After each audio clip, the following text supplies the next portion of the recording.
Bill Stamas, I've heard you, as well as others, speak about the consequences, quote unquote, for people who are not properly prepared to see the OT3 material. Leah said something about them getting sick and dying, and I believe you used the term freewheeling. Do you think Scientologists are doubling down on this since the material is becoming more and more available through the internet? Okay, thank you for this question on freewheeling, OT3, and the Scientology headspace in regards to this. So the OT3 narrative, or the materials of OT Section 3, have been available on the internet and confirmed by Scientology lawyers as accurate trademarked material that they've taken to court and have tried to squelch and suppress and remove from libraries and stuff like that. And unsuccessfully, right? Information kind of does have this thing about wanting to be free. And people are pretty curious. So this material is out there. You can see the whole thing. It is posted all over the internet. And that's the problem, because Hubbard says that this will cause problems, right? Even death. And to be specific about it, and I'm reading from the actual OT3 material here. Oh, by the way, the other week I commented on Xenu being captured in a mountain fortress somewhere with an electronic battery. That's in here too, so I'll just read that as well. When, through his crime, loyal officers to the people captured him after 6 years of battle and put him in an electronic mountain trap where he still is. That's the Hubbard statement on Xenu now. They are gone. The place, Confederation, has since been a desert. The length and brutality of it all was such that this Confederation never recovered. The implant is calculated to kill, by pneumonia, etc., anyone who attempts to solve it. This liability has been dispensed with by my tech development. One can freewheel through the implant and die unless it is approached as precisely outlined. The freewheel, auto running on and on, lasts too long, denies sleep, etc., and one dies. So be careful to do only incidents 1 and 2 as given and not plow around and fail to complete one thetan at a time. All right, now if any of you guys understand what I just read, you've been watching my channel too much. All right, that's an old joke. I won't keep using it. But this freewheeling thing is actually kind of interesting because it is a way for some Scientology OTs who know about this, who've seen this and read this, to rationalize or think through why it is that everybody's not dying after they read this stuff. And that's because they don't proceed to then try to run it on themselves. And it's the freewheeling Hubbard says here, and I sort of stressed it while I was reading it. It's the freewheeling aspect of this that's supposed to kill you. So just knowing about it, see, this is one of these little minutia points, right? It's ridiculous either way you think about it. And most people think about it as, oh, I was just exposed to this information, and we kind of encourage that. We kind of talk about it that way.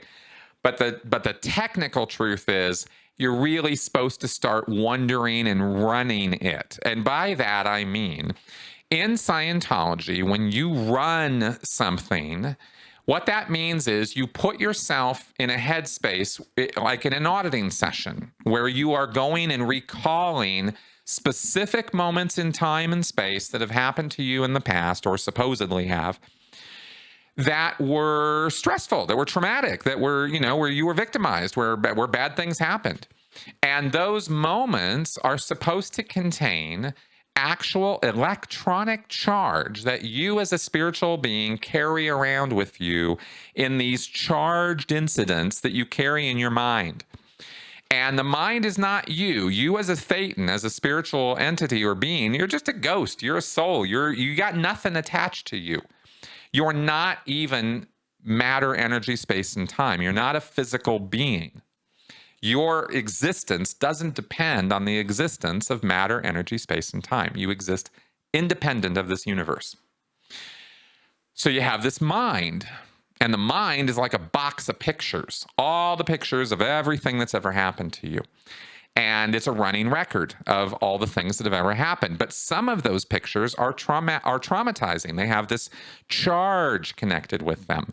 And when you remember them or recall them, or the physical universe now approximates that time back then, that charge comes leaping out and hitting you in the head and makes you do things and say things and think things that are not rational.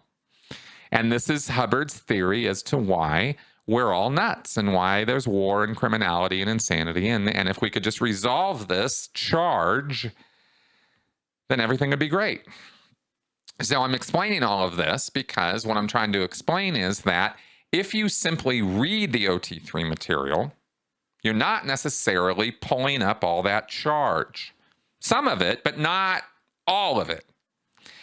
But if you sit down with an e-meter, let's say, or not, and you start thinking about it, and you start trying to run it the way Scientologists run auditing processes, where they go through the incident, they relive it, they try to re-experience it, or remember the key parts of it, kind of run through the incident, right? Step 1, step 2, step 3, step 4. Step 1, step 2, step 3, step 4, over and over and over. This is how Dianetics works mostly. Scientology is sort of recall this and then go in an earlier time and an earlier time and an earlier time, rather than going over and over and over the same incident over and over again. But the theory is the same. And the charge is what you're supposed to be handling. But if you just pull up an incident and you don't have an auditor there and you don't have an e-meter there, then the Hubbard's statement is you are freewheeling. You're doing it yourself and it's just running. And because of the nature of the implant and the incident with OT3 specifically, Hubbard says that it will you can go down this auto run and it'll just run you. And suddenly, you open this flood door, this gate of charge, and it's just overwhelming you and you can't stop it. And your body withers and ends up getting sick and maybe pneumonia, et cetera, as he says, pneumonia, et cetera. And you die. Your body just wears itself out and dies, kind of like Captain Trips, from that original Stephen King novel, The Stand. You get this flu, and it's a super flu, and it just beats your body to death until you die, right? Of the flu. I mean, the flu is normally something that kills people. It could be fatal, but if gone on unchecked, uncontrolled, unregulated, it'll kill you. Same with freewheeling this incident. So Hubbard says that's where the real danger is. But he's not letting anybody in on this because, of course, anybody could start freewheeling. Oh, I wonder, wow, body thetans, OT3, Xenu, wow. I wonder what that looked like. I wonder where I was then. Wow, well, let me think about that. Oh, well, okay, I can imagine myself in this place. And it starts going. And they're just sitting there on their couch thinking about this. And it just goes and goes and goes. And then they end up dying. That's never happened, okay? Everything I've just said is a total fantasy. But it's what Hubbard claims is true. It's what Scientologists think is reality. So remember, only about 5%, roughly 5% of all Scientologists ever even make it onto these OT levels in the first place. So we're talking about a small number of people. We're talking about thousands of people at the most, right? Who are existing OTs on planet Earth right now.